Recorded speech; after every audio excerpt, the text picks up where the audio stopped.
Golden Temple in India, one of the most beautiful buildings on earth. For millions of Sikhs like me, this is holy ground. But just over 25 years ago, it was a bloody battlefield. Tanks stormed the complex to capture this man, Jarnail Singh Bhindranwale. To some, he was a defender of the Sikh faith. He was a great saint and great soldier. To others, he was a militant who'd terrorized for long enough. He may have started as a saint, but he didn't end as a saint, let me tell you that. It was Indira Gandhi who gave the order to capture Bhindranwale and began a chain of events that would lead to thousands of deaths, including her own.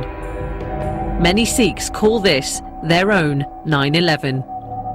I'm going back to the madness of 1984 to find out why neighbours became enemies and how a sacred shrine became a killing ground. It was like firing at St Paul's Cathedral in London. This journey will lead me to victims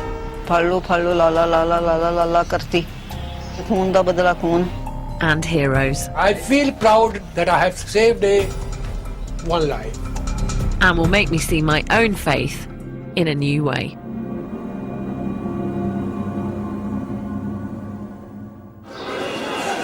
Jesse? 10 years ago, I was visiting India with my family and we went to the Golden Temple.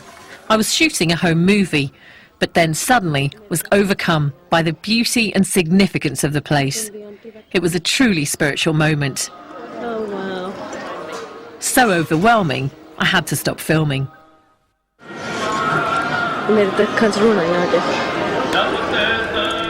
It may seem strange, but I'd never felt connected to my faith until that point. It was no longer a place I had to visit. It was a place I needed to visit. Violent clashes have broken out. I'm a presenter. I'm not a baptised Sikh, which means that I cut my hair and don't adhere to the religious dress code.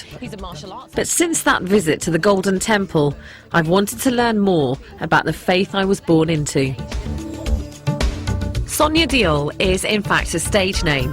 I was born Jaswinder Kaur Sidhu, but going to a predominantly white school in Birmingham in the 80s, I remember feeling embarrassed by my traditional Punjabi sounding name. I was more into pop music and fashion than the momentous news stories of the time, and quite a challenge for my mum and dad. What was I like as a little girl? Very cute, very sweet, but a little cheeky as well. Did you remember this one, this picture?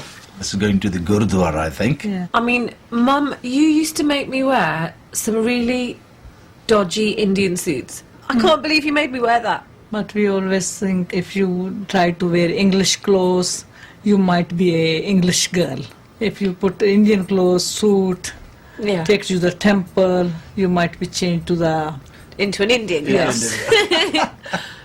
I may not have become quite the traditional Indian girl my mum dreamed of, but as I've got older, I do now take my faith more seriously. And I regularly go to a Sikh temple or Gurdwara.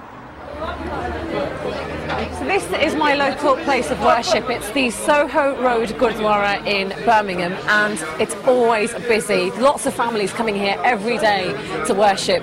And the first thing you do when you come into a Sikh temple is to remove your shoes. Sikhs are followers of 10 enlightened leaders called gurus.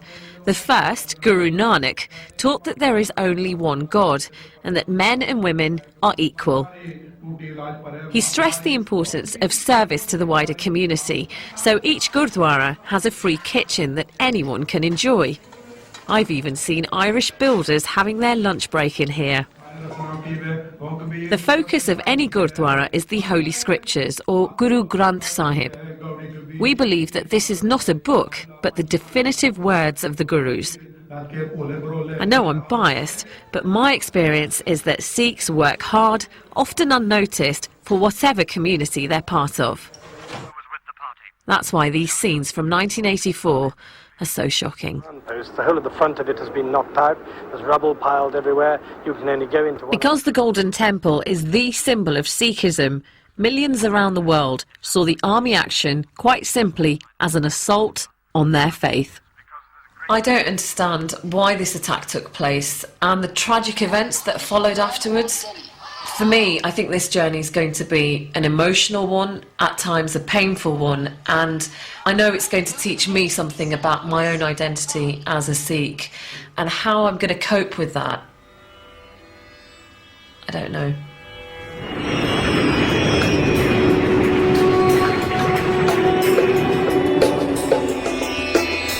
For me, this isn't a news assignment, it's a personal journey. And it begins in the Punjab, in the northwest of India. This is where my family are from. And although I've only been here a few times, it feels good to be back. This isn't going to make sense to some people. I was born and brought up in England, and yet I feel such a sense of connection and a real sense of belonging every time I come here. Just looking out, it's a really warm feeling. I feel very blessed to have two cultures that I take so much from. To understand the events of 1984, I need to find out more about the man at the heart of the story, Jarnail Singh Bhindranwale. He was born in a violent year, 1947, the year of partition, when the Punjab was divided between India and the new nation of Pakistan. At the age of 13, Jarnail Singh was sent to a religious school in the Punjab countryside, and it was there that a dramatic transformation took place. I'm off now to the school to find out why this young boy turned into such a fiery, inspirational leader. The school, called the Dandami Taksal, is a deeply religious place. So I've changed out of my Western clothes into a traditional Punjabi outfit.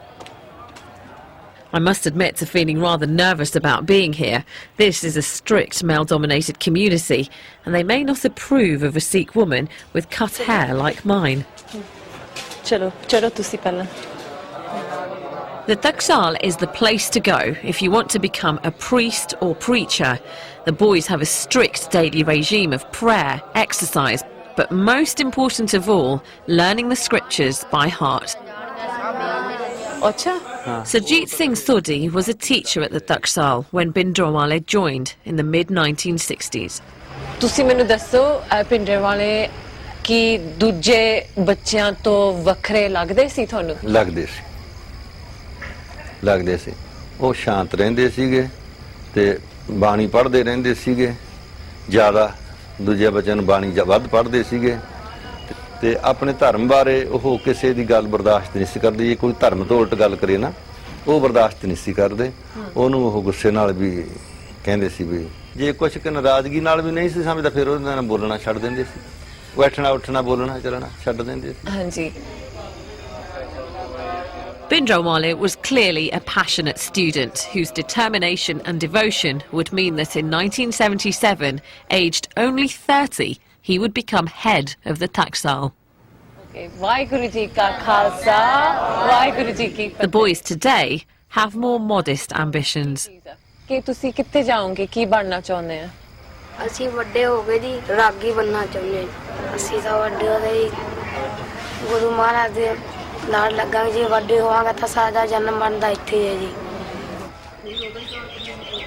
The Taksal has posed more questions than given answers. The Bhindranwale I heard about was someone who, if he disagreed with your religious views, would at worst just ignore you. We obviously know that there was more to him than that, and I have to find out what it was that changed him. The answer has to lie in the politics of the time. The leading Sikh party were the Akali Dal, who campaigned for greater autonomy for the Punjab. Lined up against them were the Congress party, dominated by Indira Gandhi and her son Sanjay. Congress had always advocated a secular, united India, and the Gandhis feared that the Akali call for greater autonomy in fact meant a separate Sikh religious state. In 1977, Indira Gandhi asked Sanjay to find a way to break the Akali Dal influence in the Punjab. Sanjay looked for someone who could set up a rival faction. Of the list of 20 names he was given, the new leader of the Of the list of 20 names he was given, the new leader of the Taxal clearly had the greatest potential. Bhindranwale had become well known for urging village Sikhs to abstain from drink and drugs and not cut their hair. His Back to Sikh Basics campaign touched a nerve, and he was baptising young men and women in their hundreds. My guide to the complicated world of Indian politics is Sir Mark Tully, who for 22 years was the BBC's chief correspondent in India. Throughout 1984, his reports were a lifeline for British Indians, anxious for news. Bhindranwale was chosen in part because of his extreme religious views, and because it was thought that compared with the rather tired, elderly leaders of the Akali Dal, compromised in various ways, here was a young guy who was, in fact, a devout and practicing Sikh. And it must have been very tempting to him, because obviously what the Congress were telling him was, you come along with us and we'll make you the ruler of Punjab, in effect, really. So Congress needed someone to sing their tune? Who could, I think, be made to sing their tune might be a better way of putting it. Someone who could be groomed, and really it was more to take a stand against the Akalis than to sing the Congress tune.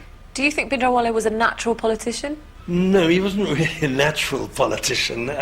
He was much more a natural, fanatical, religious leader than a natural politician. Mark met Bhindranwale on a number of occasions and found him to be an intimidating man. I remember one thing which happened to me when I was at a press conference, and being a bit of a fidgety sort of person, my foot almost, because we were all sitting on the floor, of course, almost touched his sword. And then Bhindranwale looked at me, and I really almost thought to myself, God, this sword's going to be used on me for this. He was a frightening figure, there's no doubt about that. Bhindranwale generates strong feelings. What some saw as frightening, others saw as inspiring. They believed he was merely upholding Sikh rights and fighting heresy. Some even hoped he'd bring about their dream of a Sikh state called Khalistan. But in the early 80s, Bhindranwale and his followers were repeatedly accused of intimidating and murdering their opponents. In September 1982, the owner of a newspaper chain critical of Bhindranwale was shot dead. Bhindranwale was suspected of masterminding the killing and arrested. What happened next was a turning point. Court proceedings began, but then to the surprise of many, he was released without charge. The government had arranged Bhindranwale's freedom, believing he was more used to them out of prison, campaigning against the Akali Dal party. He celebrated with a triumphant drive around Delhi. Bhindranwale was seen as a hero who had stood up to the government and won. He may have felt that he could now achieve greater support opposing the government than working with them. Mark Tully has his own theory why Bhindranwale turned against his Congress allies. During the raid to arrest Bhindranwale, the police accidentally or deliberately destroyed his most precious possessions.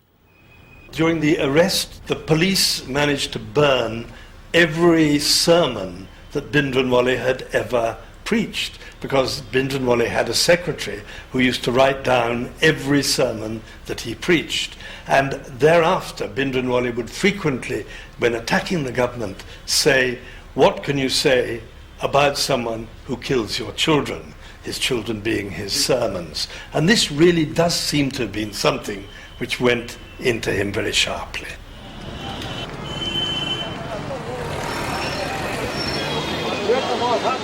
In June 1982, Bhindranwale and a group of his followers moved into part of the Golden Temple complex. His critics said he wanted sanctuary to avoid another arrest. His supporters that he wished to be close to the spiritual centre of his faith. For me, the emotions I feel as I get close to the Golden Temple are hard to describe. There's a strong sense of excitement because it's here that I feel at peace with God. This is the place that makes me feel more connected to my faith than anywhere else in the world.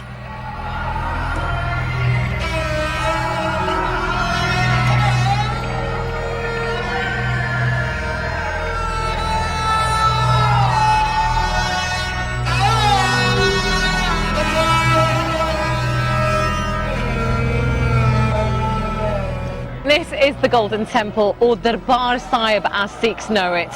The reason that this place is so special is because there are the Holy Scriptures, the Guru Granth Sahib, and that's where pilgrims pay their respects in their thousands every day. The temple has a doorway on each side. That's to symbolise access to all, even other faiths. One of the first things I always do at the Golden Temple is to recite prayers from the Holy Scriptures.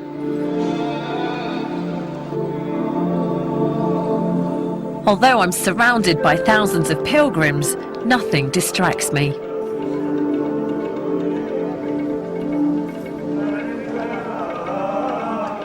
So how was this peace shattered? How did the 1984 attack happen? In the early 80s, the Punjab was caught in a spiral of violence, provoked mainly, it's alleged, by Bhindranwale's supporters stirring up communal hatred in their fight against the Hindu Raj. Sikhs and Hindus desecrated each other's temples. Buses were hijacked and the Hindu passengers separated from Sikhs and then shot. When the police searched for militants, there were often what they termed encounters, but what others called the killings of Sikhs. This merely strengthened Bhindranwale's cause. Meanwhile, his status grew. Pilgrims to Amritsar were leaving their offerings at Bhindranwale's feet rather than at the Golden Temple. Children were brought to him to be blessed. In November 1983, in a deeply symbolic move, he transferred his headquarters into the Akal Takht, the centre of Sikh political power. As far as the government was concerned, Bhindranwale was out of control. Rajiv Gandhi, now the rising star of the Congress Party after the death of his brother Sanjay, called for him to be expelled from the Golden Temple. Tell him to come and try, was Bhindranwale's reply.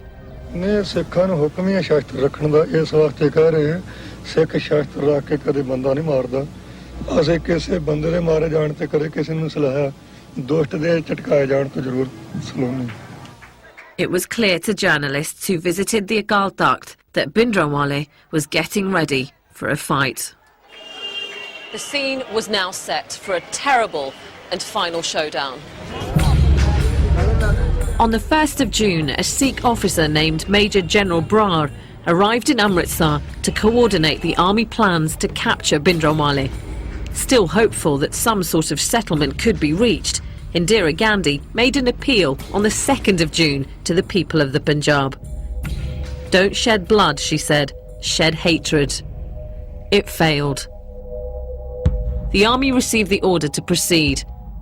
As tanks and troops enclosed the complex, Brar instructed his soldiers not to fire on the Golden Temple or the Akal Takht without direct orders. A curfew was imposed and all journalists expelled from the city. The operation, codenamed Blue Star, had begun. It's quite clear to me that a siege of the temple has started. General Brar sent his commandos down these steps to start the assault on Bhindranwale and his men. But they were mown down by gunmen that were hiding on both sides of the walls. He then sent in a second wave of commandos, and this time they were successful. They got down the steps, but they faced fire from not only the buildings around here, but from underground as well. Bhindranwale's men suddenly appeared from manhole covers, firing their machine guns and then disappearing into the complex's many underground passages. The army had clearly underestimated their opponents. Gyani Puran Singh was a priest at the Golden Temple. He and the other priests weren't going to allow 500 years of prayer to be interrupted, not even by a full-scale battle.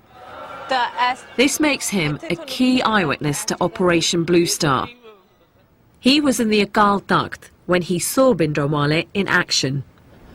ਜਿਸ ਵੇਲੇ ਯੁੱਧ ਹੁੰਦਾ ਪਿਆ ਸੀ ਤੇ ਆਪਣੇ ਹੱਥ ਨਾਲੋਂ ਮੇਖਜੀਨ ਭਰਦੇ ਸਨ ਤੇ ਭਰ ਕੇ ਢੇਰ ਲਾਈ ਜਾਂਦੇ ਤੇ ਰੰਚਕ ਮਾਤਰ ਉਹਨਾਂ ਦੇ ਚਿਹਰੇ ਉੱਤੇ ਜਿਸ ਵੇਲੇ ਯੁੱਧ ਹੁੰਦਾ ਪਿਆ ਸੀ ਤੇ ਆਪਣੇ ਹੱਥ ਨਾਲੋਂ ਮੇਖਜੀਨ ਭਰਦੇ ਸਨ ਤੇ ਭਰ ਕੇ ਢੇਰ ਲਾਈ ਜਾਂਦੇ ਤੇ ਰੰਚਕ ਮਾਤਰ ਉਹਨਾਂ ਦੇ ਚਿਹਰੇ ਉੱਤੇ ਉਦਾਸੀ ਨਹੀਂ ਸੀ ਇਹਦੇ पे ਪਤਾ ਹੁੰਦਾ ਮਨੁੱਖ ਨੂੰ ਵੀ ਮੇਰਾ ਕਰਕੇ ਜੋ ਕੁਝ ਹੋ ਰਿਹਾ। ਉਹ ਸਤਪੁਰਸ਼ ਸੀ, ਕੋਈ ਮਾੜਾ ਕਰਮ ਕਰਨ ਵਾਲੇ ਨਹੀਂ ਸੀ, ਉਹ ਡਾਕੂ ਥੋੜੇ ਸਨ। ਇਹ ਢਹਿ ਢੇਰੀ ਹੋ ਰਿਹਾ, ਦੁਨੀਆ ਮਰ ਰਹੀ ਹੈ ਮੇਰਾ ਕਰਕੇ, ਇਕੱਲੇ ਦੇ ਕਰਕੇ ਹੈ। ਪਰ ਉਹਦੇ ਮਨ ਤੇ ਕੋਈ ਅਸਰ ਨਹੀਂ ਸੀ, ਰੰਚਕ ਮਾਤਰ ਵੀ, ਤੇ ਉਹ ਹੱਸਦੇ ਸਨ। With losses mounting and the operation dragging on dangerously, the army faced another problem. An armoured personnel carrier sent in to get troops to the Agal Takht was hit by a rocket-propelled grenade. The army had no idea that Bhindranwale was so well equipped. General Brar decided on a dramatic new plan. He ordered tanks into the complex through this entrance. ਇਹ ਜਿਹੜੀ ਜਗ੍ਹਾ ਹੈ ਨਾ, ਹਾਂਜੀ, ਐ ਥਾਣੀ tank ਉਤਰੇ ਸਨ ਜਿਹੜੇ ਚਾਈਨਾ ਵਾਲੇ। ਇਹ ਜਿਹੜੀ ਹੈ ਇਹ ਬਿਲਕੁਲੋਂ ਪਲੇਨ ਹੋ ਚੁੱਕੀ ਸੀ। ਅੱਛਾ, ਹਾਂ, ਬਿਲਕੁਲ ਪੱਥਰ ਪੁੱਤਰ ਸਭ ਮਲ ਦਿੱਤੇ ਸਨ ਉਹਨਾਂ ਨੇ, ਤੇ ਪਲੇਨ ਹੋਈ ਐ ਥਾਣੀ ਵੱਡੇ ਟੈਂਕ ਇੱਧਰ ਦੀ ਉਤਰਿਆ, ਤੇ ਉਹ ਬਖਤਰਬੰਦ ਗੱਡੀ ਉਹ ਥਾਣੀ ਆਈ ਸੀ। ਤਾਂ ਟੈਂਕ ਇੱਥੋਂ ਤੁਸੀਂ ਦੇਖਿਓ ਸੀ? ਹਾਂਜੀ, ਆਹ ਸਾਰੇ ਉਤਰ ਕੇ ਐਂਦੀ ਆਏ ਥੱਲੇ, ਬਾਕੀ ਫਿਰ ਸਾਰੇ ਚਾਰ ਫੇਰੇ ਸਨ। ਇਹ ਤਾਂ ਪਰਮੇਸ਼ਰ ਨੂੰ ਹੀ ਪਤਾ ਇਹਦੇ ਬਾਅਦ, ਅਸੀਂ ਕਿੱਥੋਂ ਸੋਚਣਾ ਸੀ ਵੀ ਟੈਂਕ ਆਉਣਗੇ ਪਰਕਰਮਾ 'ਚ। The Agal Takht was all but destroyed in the tank barrage. It's believed that Bhindranwale was shot as he and other militants ran from the front of the building. At the height of the battle, there were 3 hours of hand-to-hand fighting. The battle at the Golden Temple has been hard-fought and costly. The government estimated that about 100 soldiers and 200 of Bhindranwale's men died during Operation Blue Star. Bhindranwale's body was hastily photographed and then cremated with the rest of the dead militants. 2 days after the operation ended, there were still pockets of resistance, as Major General Brar discovered as he gave an interview claiming that Bhindranwale had received assistance from abroad. From some of the weapons that we've captured, we can see clearly the identification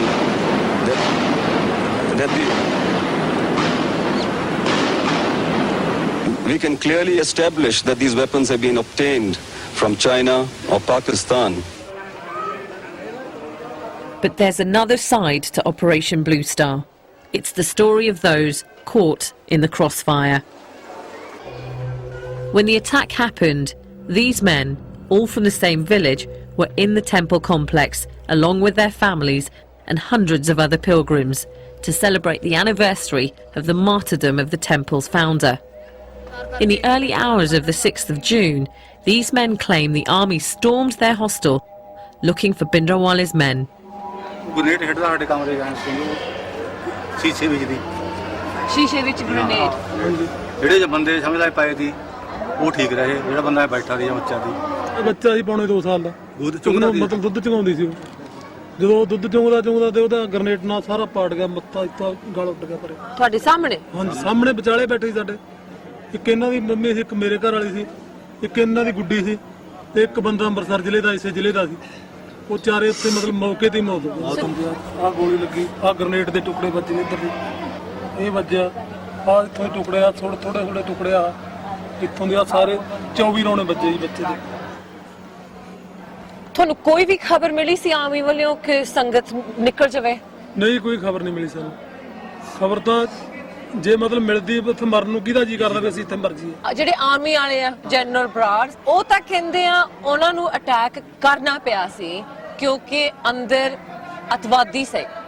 ਅਸੀਂ ਤਾਂ ਕੀ ਸੋਚਦੇ, ਨਾ ਤਾਂ ਸਾਨੂੰ ਅਸੀਂ ਅਤਵਾਦੀ ਦੇਖਿਆ ਕੋਈ, ਨਾ ਅਸੀਂ ਭਿੰਡਰਾਲਾ ਦੇਖਿਆ, ਨਾ ਇਹਦੇ ਬਾਰੇ ਹੁਣ ਅਸੀਂ ਕੁਝ ਕੀ ਕਹਿ ਸਕਦੇ ਹਾਂ। ਅਸੀਂ ਤਾਂ ਆਪਣੀਆਂ ਜਾਨਾਂ ਦੀ ਸਿਰ ਬਣੀ ਦੀ ਵੀ ਆਪਦੀ ਜਾਨ ਬਚ। ਜਿਹੜੀ ਜਨਤਾ ਦਾ ਨੁਕਸਾਨ ਕਰਿਆ ਇਹ ਕੱਲੇ ਭਿੰਡਰਾਂ ਦੇ ਖਾਤਰ, ਫਿਰ ਇੰਨੀ ਪਬਲਿਕ ਦਾ ਤਾਂ ਕੋਈ ਫਾਇਦਾ ਹਾਸਲ ਨਹੀਂ ਦੀ। It's hard to get any accurate figures of how many pilgrims died. Maybe it's better not to know.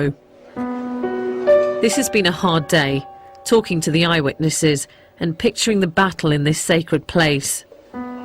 But now I need to hear an account of Operation Blue Star from a very different perspective.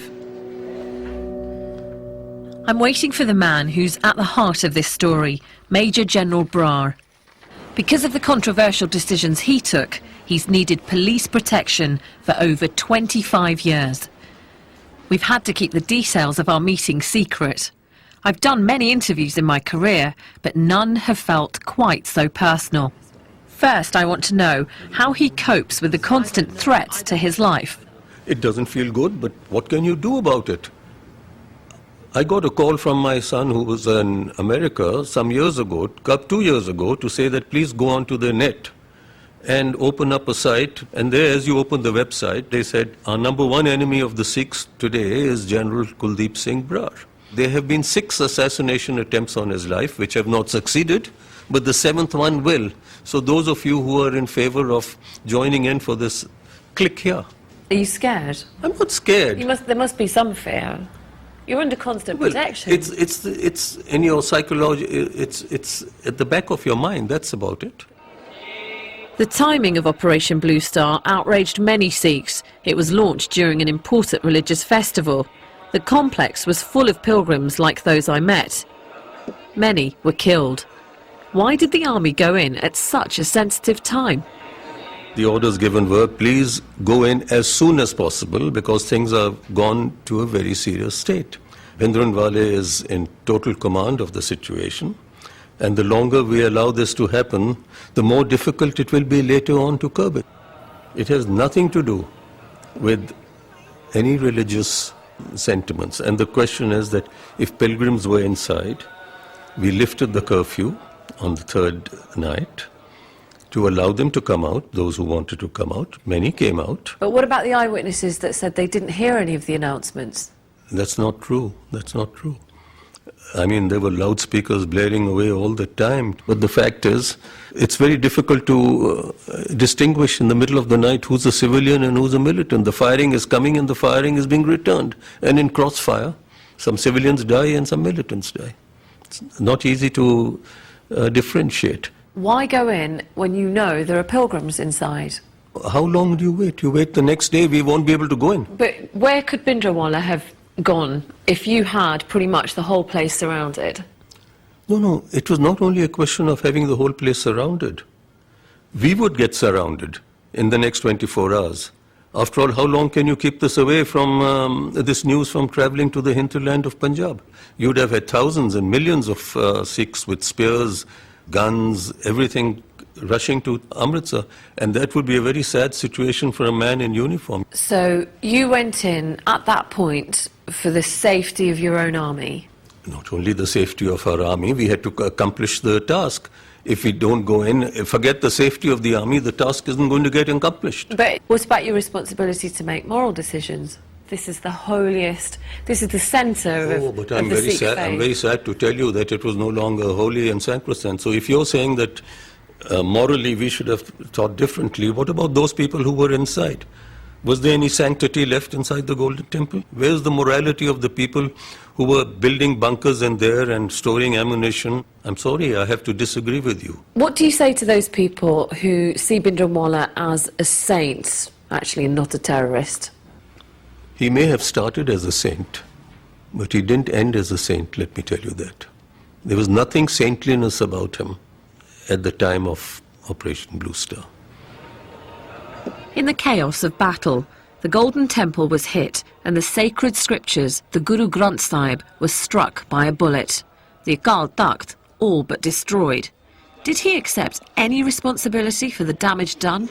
The responsibility is collective for whatever damage did take place, but the point is, the damage could have been much more severe. But the army held back their weapons at that stage.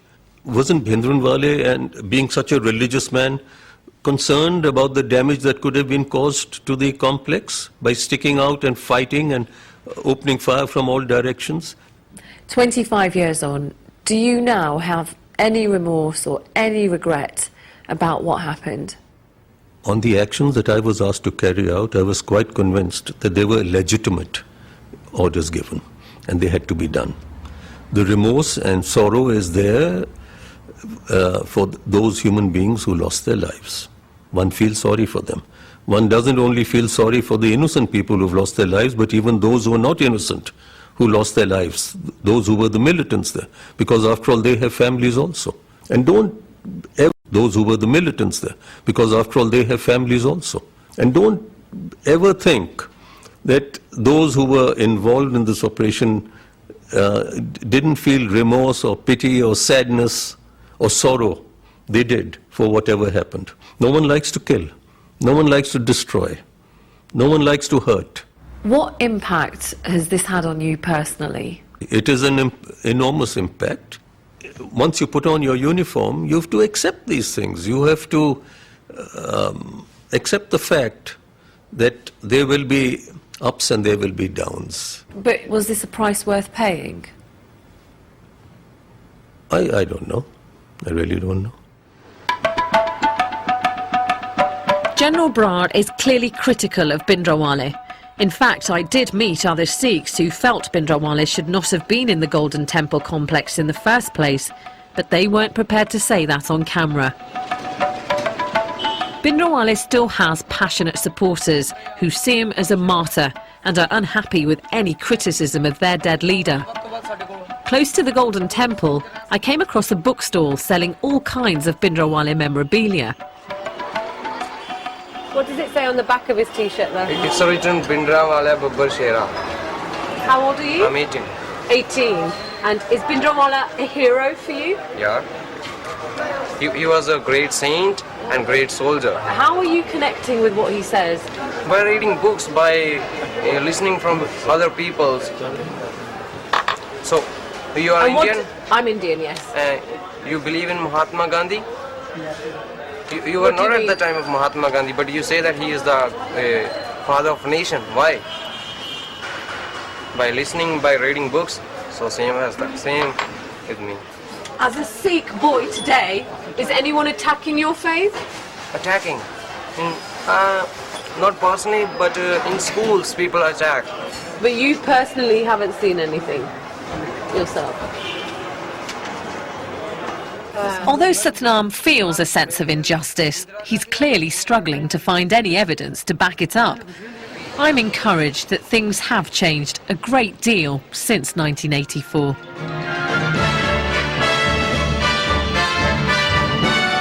Swords of protest in London. The Sikhs show their anger over Amritsar. The assault on the Golden Temple stunned India and the world. In Britain, there were large demonstrations denouncing Mrs. Gandhi. Several effigies of the Indian Prime Minister attracted the full force of the demonstrators' fury. A community that had been almost invisible was suddenly on the streets and making headlines. I have vague memories of seeing these scenes as an 11-year-old. Then they confused me. Now I understand them. In Amritsar, the military action may have ended, but the tragic story of 1984 was far from over. A few weeks after Operation Blue Star, a policeman called Beyant Singh brought his family to the Golden Temple, and he was so shocked by what he saw that he became withdrawn and more devout. The significance of this is that Beyant Singh was Indira Gandhi's personal bodyguard. Beyant Singh had travelled with the Prime Minister around the world and was one of the most trusted members of her security team. But the events of June so outraged him that he began to plan Indira Gandhi's assassination. Although his superiors knew nothing of the plot, they were still nervous about having Sikhs so close to the Prime Minister, so they were moved from her protection team. Mrs. Gandhi strongly opposed the change, and so Sikh guards remained on duty. Do you now fear for your own personal safety? Well, I've lived with danger all my life, and I think I've had a pretty full life, and it makes no difference whether you die in bed or you die standing up.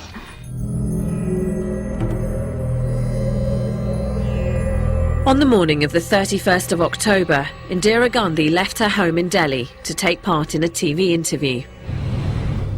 As she walked along the path, she saw Beyant Singh on duty and smiled. He drew his revolver and fired 5 shots at close range. An accomplice, Satwant Singh, opened fire with a machine gun. Mrs. Gandhi spun round from the impact and crumpled to the floor. We regret to announce the death of the Prime Minister, Mrs. Indira Gandhi. Beyant Singh was shot dead on the spot, and his accomplice, Satwant Singh, wounded. He was later tried and executed. I'm confused about Indira Gandhi. It could be argued that Operation Blue Star showed she had little regard for the Sikh faith, and yet she retained her Sikh bodyguards against advice. But at present you hold no political office, you hold... Mark Tully knew Mrs Gandhi well, having interviewed her many times. How did he explain her decision to keep her bodyguards? Well, I think this was Indira Gandhi wanting desperately to show that she was not an enemy of the Sikh community and wanting very much to do whatever she could to calm the thing down again after Operation Blue Star. But can you understand why some people see Indira Gandhi's action as an attack on the Sikh faith? Yes, of course I can understand the deep sorrow, horror of Sikhs. I mean, I know that if someone came and started firing at St Paul's Cathedral in London, I know the way that I would feel. But I do think that also Sikhs should realise that mistakes were made on both sides and that there was a great deal of violence going on, violence done by Bhindranwale's men.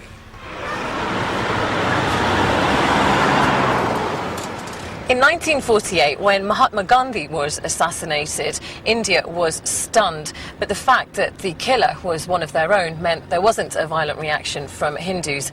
But in '84, when the news quickly emerged that Indira Gandhi's killers were Sikh, the world held its breath. How would Hindus now respond?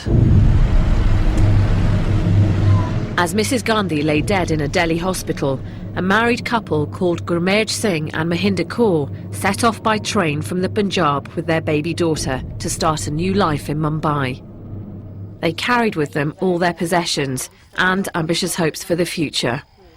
They had no idea that Mrs Gandhi had been assassinated and were heading straight for trouble. Train te jadon tusi chade si bahut khush hone tusi. Bahut khush sige. Utte amritsar sanu sade rishtedar vi mil gaye, bade khush assi ke railway ch baithe. रस्ते दे विच देश पलट गया आ photo आ मेरा friend train तो चढ़ते एक दिन पहला 31 अक्तूबर ਨੂੰ ਖਿੱਚੀ ਗਈ ਸੀ ਬਹੁਤ ਹੀ ਚੰਗੇ ਸੀ ਹਸਬੰਡ ਮੇਰੇ ਮੈਂ ਉਹਨਾਂ ਦੀ ਸਿਫਤ ਕਰ ਹੀ ਨਹੀਂ ਸਕਦੀ ਕਿ ਇੰਨਾ ਚੰਗੇ ਲੱਗਦੇ ਸੀ ਮੈਨੂੰ After 7 hours, the train stopped at a station outside Delhi. Suddenly, a mob surrounded them and surged into the carriage. Fallo, la la la la la la la karti. ਕੀ ਕਹਿੰਦੇ ਸੀ ਵੀ ਸਿੱਖਾਂ ਨੇ ਸਾਡੀ ਮਾਂ ਮਾਰਤੀ ਹੈ ਖੂਨ ਦਾ ਬਦਲਾ ਖੂਨ ਇਹਨਾਂ ਨੇ ਪਗੜੀ ਵੱਧੀ ਸੀਗੀ ਸਿੱਖ ਸੀਗੇ ਤੇ ਸੀਟ ਤੇ ਬਸ ਬੈਠਿਆਂ ਦੇ ਉਹਨਾਂ ਨੇ ਸਰੀਆ ਮਾਰਿਆ ਸਿਰ 'ਚ ਖੂਨ ਵਗਣ ਲੱਗ ਗਿਆ ਸਿਰ ਦੇ ਵਿੱਚੋਂ ਖੂਨ ਜਾਣ ਲੱਗ ਗਿਆ ਕਹਿੰਦਾ ਵੀ ਮੈਂ ਤੇ ਮਹਿੰਦਰ ਕੋਲ ਹੁਣ ਤੇਰੇ ਨਾਲ ਕੋਈ ਘਰ ਦੀ ਗੱਲ ਨਹੀਂ ਕੀਤੀ ਤੇ ਪਰ ਬਚਣਾ ਨਹੀਂ ਮੈਂ ਹੈਗਾ ਅਸੀਂ ਵੜ ਕੇ ਜਿੱਥੇ ਆਪਣੀ ਸੀਟਾਂ ਨੇ ਗੱਡੀ ਦੀ ਸੀਟ ਦੇ ਥੱਲੇ ਲੰਮਾ ਪਾਇਆ ਉਹ ਬਾਅਦ ਚ ਫਿਰ ਸਮਾਨ ਲੁੱਟਣ ਆਏ ਆ ਤੇ ਉਹਨਾਂ ਨੇ ਫਿਰ ਲੈ ਗਏ ਸਾਡੇ ਕੋਲ ਖੋ ਕੇ ਲੈ ਗਏ ਅਸੀਂ ਖੋਨੇ ਆ ਵੀ ਅਸੀਂ ਰੋਨੇ ਆ ਖਪਦੇ ਆ ਖੋਨੇ ਆ ਵੀ ਨਹੀਂ ਅਸੀਂ ਦੇਣਾ One Sikh mother in Mahinder's carriage saved her son's life by quickly tying his long hair into plaits so the mob would think that he was a girl. But the mob were not fooled by Mahinder's attempts to hide Gurmeet between the seats. They dragged him onto the platform. ਉੱਪਰ ਲੰਮੇ ਪੈਂਦੇ ਪਏ ਨਹੀਂ ਦੇਣਾ ਹੈਗਾ ਸਾਡੇ ਕੋਲ ਲੈ ਗਏ ਨਹੀਂ ਦੂਰ ਅਸੀਂ ਜਲਦੀ ਵੇਖੇ ਨੇ ਤੇ ਫਿਰ ਜਲਦੀ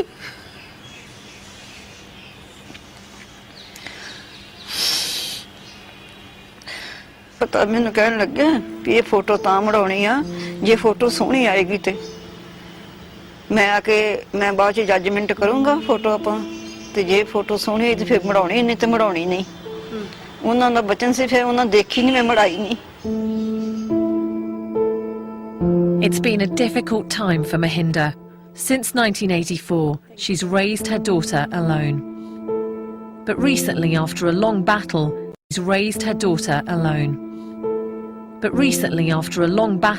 she received some compensation from the government for Gurmeet's death. and her daughter is now married. At last, joy has come into Mahinder's life.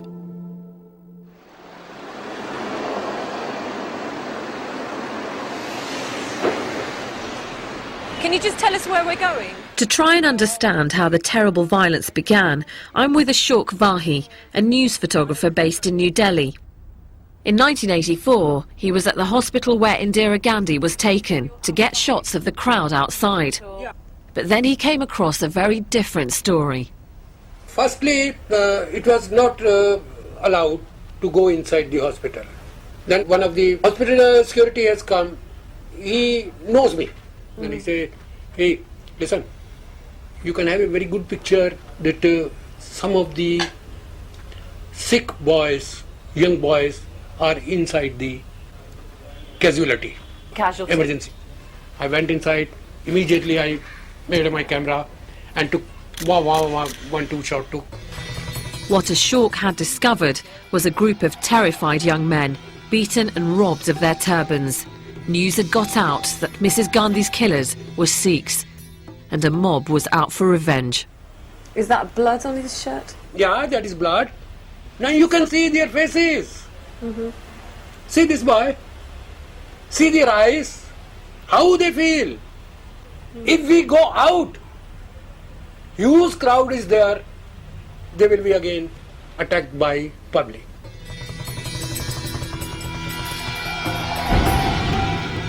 As the rioting spread across Delhi, a friend who just arrived by train from the Punjab called Ashok and told him to get to the station as soon as possible. What Ashok saw there appalled him. No longer just beating, the mobs were now killing. The picture he took was printed in newspapers around the world. I've just spoken, Ashok, to a woman who lost her husband on a train coming in from Punjab. Her husband was dragged from the train. This could be the train. Yeah. As a Hindu, seeing all of this happening for the first time in your life. Yeah, that is the first time in my life. How did that make you feel? I feel and I pray this will not happen again anymore in this country. But then Ashok went from observing the drama to being part of it. On the evening of the 1st of November, a Sikh friend called Narinder Singh Barnala came to Ashok, too terrified to go home. He realised that the only option was to hide his friend in his tiny dark room. Yeah, in the night we put some newspapers. You just put some newspapers for him to sleep on? Yeah. It's very small, but whether it is a big or whether it is a small, we have to manage, we have to save his life.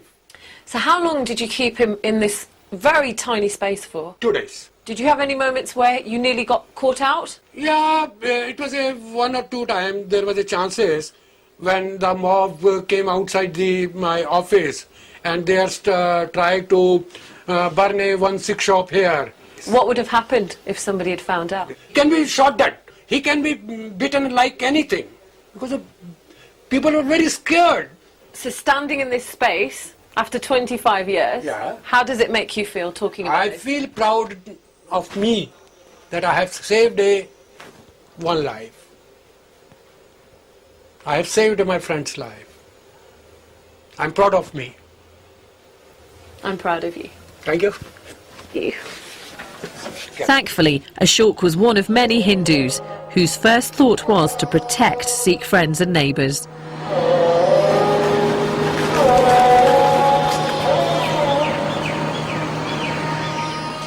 The attacks didn't just happen in central Delhi, where Ashok was. The mobs wanted to kill in greater numbers, so they headed to the outskirts of Delhi, areas like Trilokpuri and Mongolpuri. That's where the Sikh communities lived. Almost every family has a story of murder, burning and beating. He was burned alive in the garage along with the car. At their local Gurdwara, I met 3 men who'd all lost loved ones. Inside is a painting depicting the horrors of the mob violence.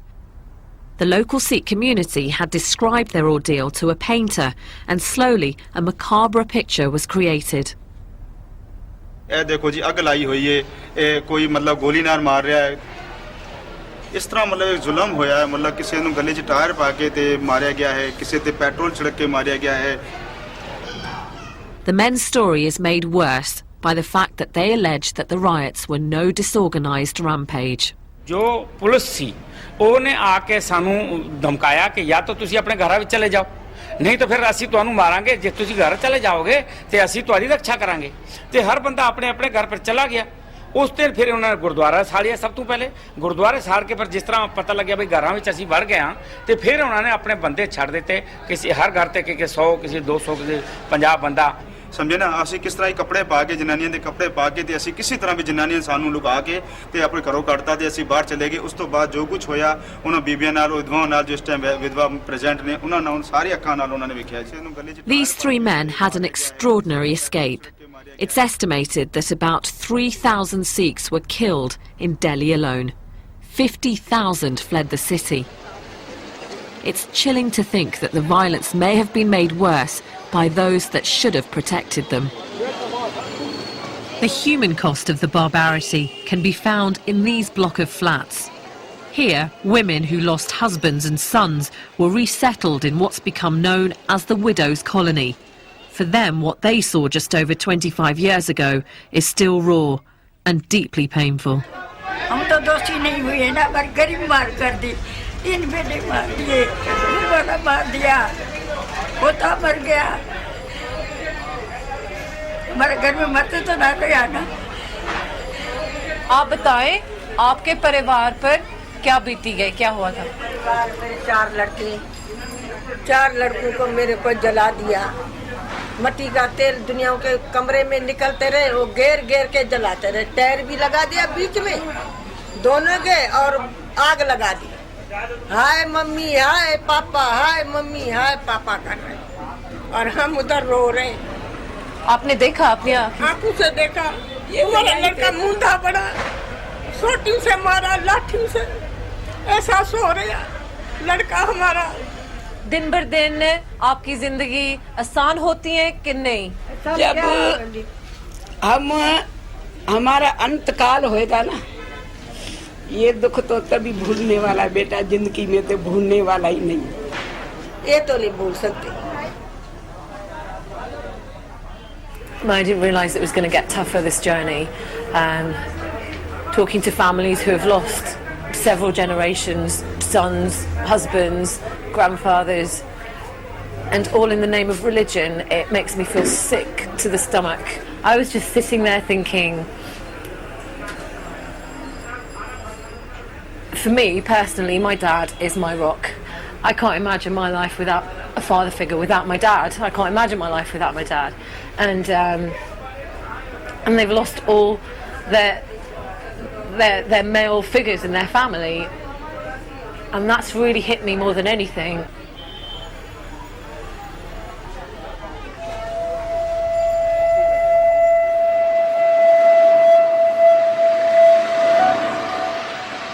The tragic events of 1984 haven't been forgotten in Delhi. I've been told of a simple ceremony taking place that marks the year in a practical and moving way. Hello, Sat Shri Akal. Harvinder Fulkar is a lawyer who's devoted most of his career to campaigning for justice for those who've lost relatives in the riots. He's behind a scheme to plant 25,000 trees right across Delhi. This is in memory of those who were killed in 1984, and so that their memory goes into the history. They will be remembered for the 100 years when these trees survive and they grow up. Feels like a very positive thing that we're doing here. Harvinder then invited me to plant a tree. I knew in whose memory I wanted to dedicate it. Well, thanks for letting me do this, because I'm doing this for Mahinder Kaur, whose husband was killed on a train, and all the other victims that I've met along this journey, really, for their strength. Put a special mark on this so that I recognise this when I come back. Thank you for allowing me to do that. Oh, you're most welcome.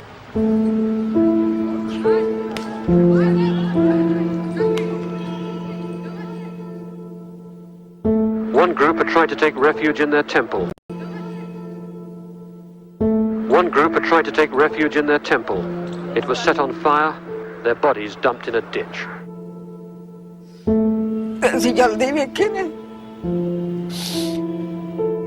I have saved my friend's life. I'm proud of me.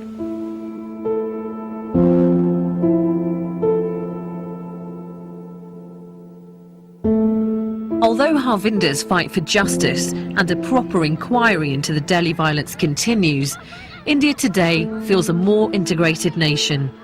It even has a Sikh Congress Party Prime Minister. That evening, Sikhs and Hindus come together in a strong show of unity.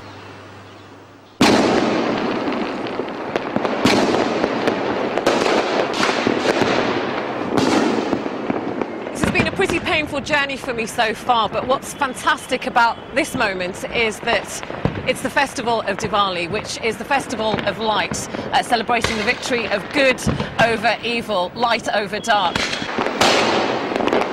All across Delhi, people were celebrating with the usual Indian disregard for health and safety. How much money have you spent on the fireworks? Few thousand rupees. Yeah? 10,000 rupees. This was the first party I came across, and to say that after 2 days of reflecting on mob violence it came as a relief would be an understatement. Who's going to share this with me? 2 families, one Hindu, one Sikh, enjoying the same festival.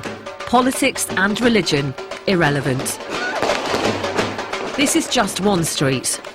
I don't want to read too much significance into it, but it's hard not to be moved by such a scene.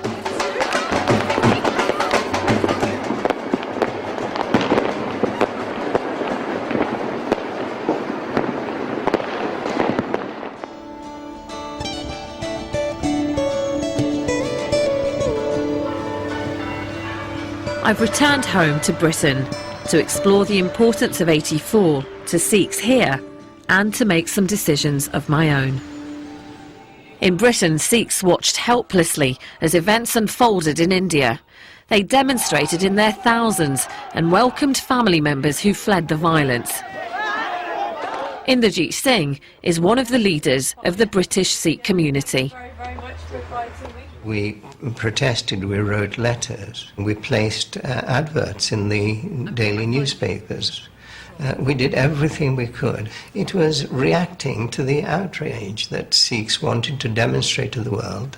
We are a minority. Please look at what's happening to our community. People came from all over the country, placards criticizing the Indian government and drawing attention to the wider world about what was happening. It was a very emotional affair. Over the course of time, what happened to that anger? Has it calmed down? Has it got stronger? Well, none of us can be angry for too long. We do calm down, but sometimes the hurt remains. And in India, in this country, the hurt remained. But Inderjeet believes that despite the hurt, British Sikhs have moved on and discovered a renewed interest in their faith. Well, the events of 1984 made Sikhs examine their own religion. What is it? Why are we under attack? What are our teachings? You look again more closely at your religion at times like that. And when in looking closer and looking at the world around you, you realize that Sikh values, Sikh teachings have something very positive to offer. Emphasis on human rights and equality of all people, tolerance, real tolerance, respect for other religions. These things are very important in giving a sense of direction to life. So, in a sense, that is something positive that came out of the trauma of 1984.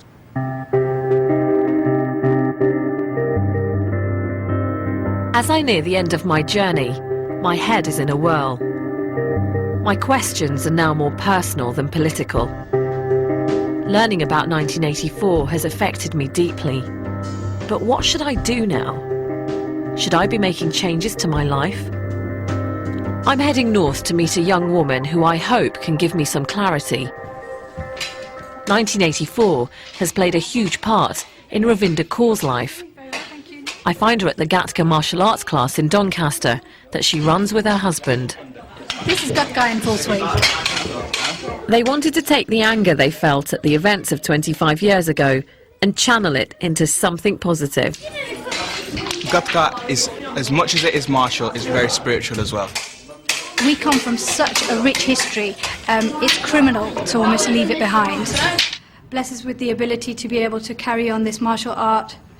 Bless us with the Leading this class is just part of a dramatic change in Ravinder that started when she read an account of the assault on the Golden Temple. I remember coming downstairs, looking at my dad and just falling and crying. And he said, you know, what's wrong? And I said, I cannot believe that something of this magnitude has happened with us.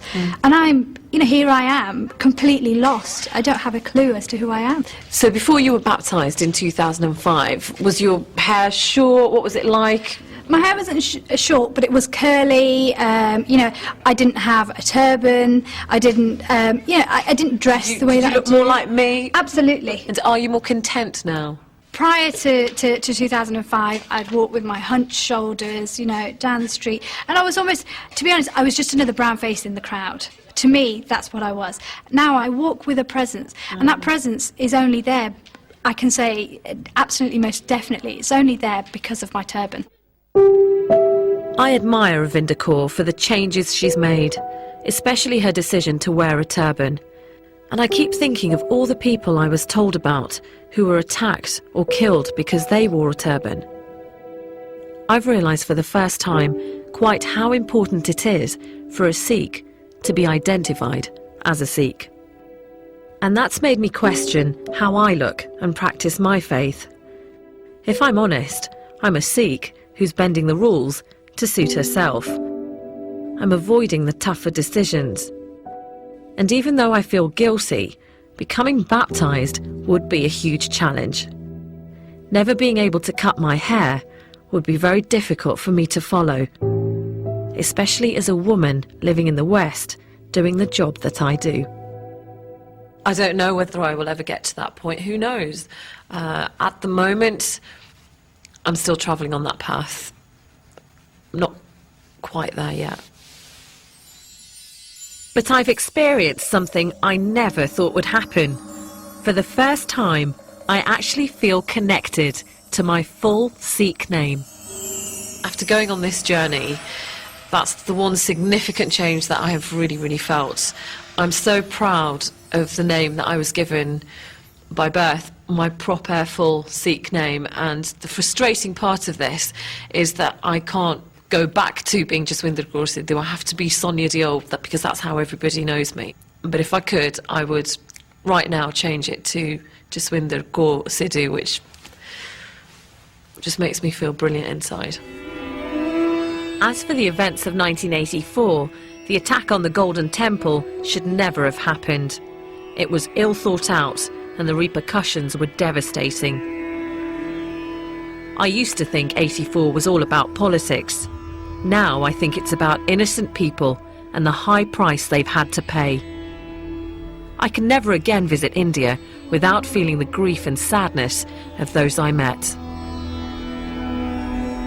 It'll always be a beautiful and sacred place, but the bloodstains on the marble have told me a different story, which will be impossible to forget.